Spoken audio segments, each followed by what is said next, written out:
नमस्कार, मैं वीणा खैर पीपी समानी सारा परिवार की तरफ से आप सबका हार्दिक स्वागत करती हूँ।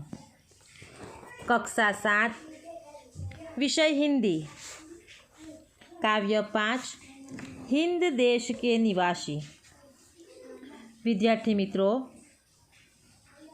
हम सब जानते हैं कि भारत एक निराला देश है, कि भारत में विविधता में भी एकता यह हमारे देश की विशेषता है। साथ ही हमारे देश में विकास और शक्ति की भी परिचायक भी है। भारत देश में अनेक जातियों, धर्मों और भाषाओं के लोग रहते हैं। यहाँ प्रकृति के भी अलग अलग रूप पाए जाते हैं।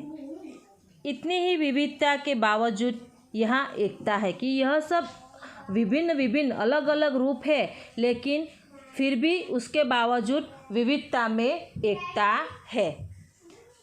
यहाँ सब लोग हिलमिल कर रहते हैं। हम सब जानते हैं कि भारत देश एक अभिन्न एक सूत्रता से बंधा हुआ है।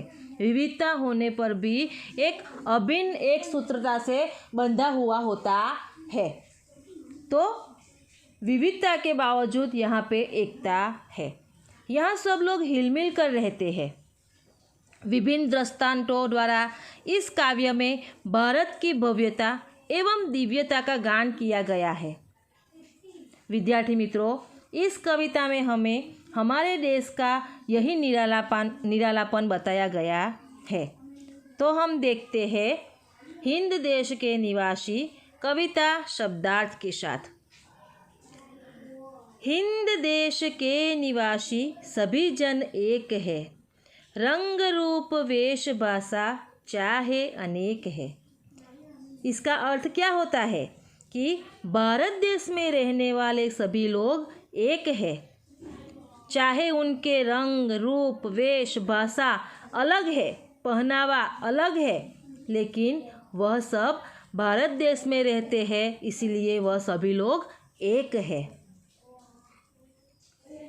बेला गुलाब जूही चंपा चमेली प्यारे प्यारे फूल गूथे माला में एक है।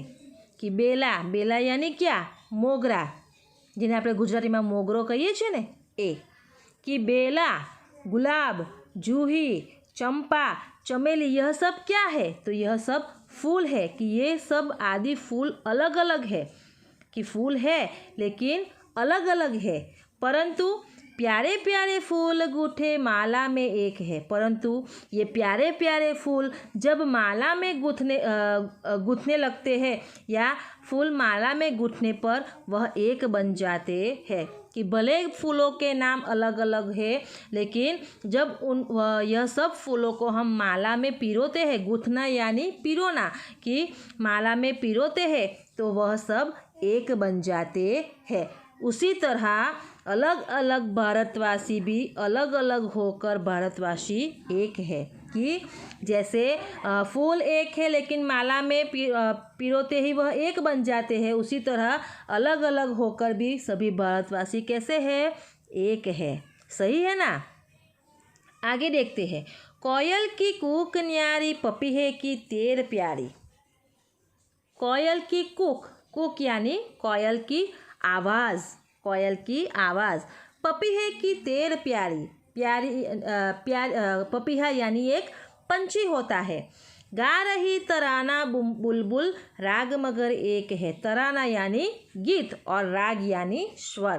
कि इसका अर्थ क्या होता है विद्यार्थी मित्रों? तो कोयल की बोली निराली होती है, पपीहे की बोली में अपनी मिठास होती है, बुलबुल का गीत भी अलग तरह का होता है। इन सभी पक्षियों के गाने भले ही अलग अलग हो, पर उनका राग तो एक है, राग मगर एक है। कि क्या कहते हैं कि कोयल की बोली भी न्यारी है, निराली है, पपीहे की बोली में भी मिठास है, बुलबुल का गीत भी अलग तरह का होता है। कि सभी पक्षी अलग अलग तरह से गाते हैं, लेकिन भले इन सभी पक्षियों के गाने अलग अलग है, लेकिन उनका राग कैसा है? उनका राग एक ही है। इसी तरह कि अलग अलग बोली और भाषा बोलने वाले भारतवासियों की आवाज़ भी एक होती है। कि जैसे सभी पक्षियों का गाना अलग अलग होता है लेकिन उनका राग एक है, उसी तरह सभी भारतवासियों की बोली भी और भाषा भी अलग अलग है लेकिन उन लोगों की आवाज़ तो एक ही होती है। समझ में आ रहा है ना विद्यार्थी मित्रों? आगे देखते हैं। गंगा यमुना ब्रह्मपुत्र कृष्णा कावेरी, जाके मिल गई सागर में हुई सब एक है। ये कौन है? गंगा यमुना ब्रह्मपुत्र कृष्णा कावेरी, यह सभी नदियाँ है। क्या है? नदियाँ है। क्या कहते हैं कि गंगा यमुना ब्रह्मपुत्र कृष्णा और कावेरी यह सब अलग अलग नदियाँ है, कि नदियों के नाम अलग अलग है लेकिन जाके मिल गई सागर में हुई सब एक है। कि जब वह सागर में मिल जाती है, यह सभी नदियाँ सागर में मिल जाती है तो वह एक हो जाती है। भले ही उनके नाम अलग अलग है लेकिन वह सब नदियाँ है, और जब सागर में मिल जाती है सभी नदियाँ साथ में तो वह एक बन जाती है। इसी तरह देश प्रेम सभी भारतवासियों को एक बना देता है। कि जिन भारतवासियों को देश के प्रति प्रेम हो, वह देश प्रेम ही सभी भारतवासियों को एक बना देता है। आगे देखते हैं। धर्म है अनेक जिनका सार वही एक है, पंथ है निराले सबकी मंजिल तो एक है। क्या कहते हैं? कि धर्म है अनेक, कि यह भारत देश में अलग अलग धर्म है, धर्म अनेक है। सार वही है, सार यानी तत्व, कि पर उनका सार तत्व एक है। पंथ है निराले सबकी मंजिल तो एक है। पंथ यानी संप्रदाय, कि सभी के संप्रदाय भी अलग अलग विशेषता रखते हैं, पर सबका मंजिल यानी ध्येय लक्ष्य, कि सबका ध्येय तो एक है। कौन सा है? तो मनुष्य को उन्नत बनाना, मनुष्य अपने देश के प्रति उन्नति करे ऐसा बनाना। कि क्या कहते हैं? कि धर्म अनेक है, उनका सार तत्व ही एक है, सभी संप्रदाय भी अलग अलग विशेषता रखते हैं, पर सबका ध्येय सबका लक्ष्य क्या है? सबकी मंजिल क्या है? सबकी मंजिल एक है, मनुष्य को उन्नत बनाना। इसी तरह सभी भारतवासियों का लक्ष्य भी एक ही होना चाहिए। कौन सा?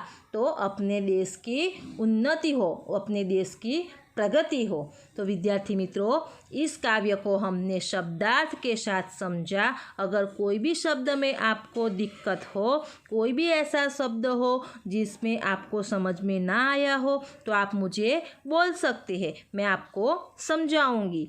लेकिन आपको यह काव्य आपको घर पे बैठ के उसका पठन करना है, आपको उसका मुखपाठ करना है, और उनके शब्दार्थ जो है वह शब्दार्थ आपको आपकी नोटबुक में लिखनी है। समझ में आया विद्यार्थी मित्रों? Thank you. Stay home, stay safe.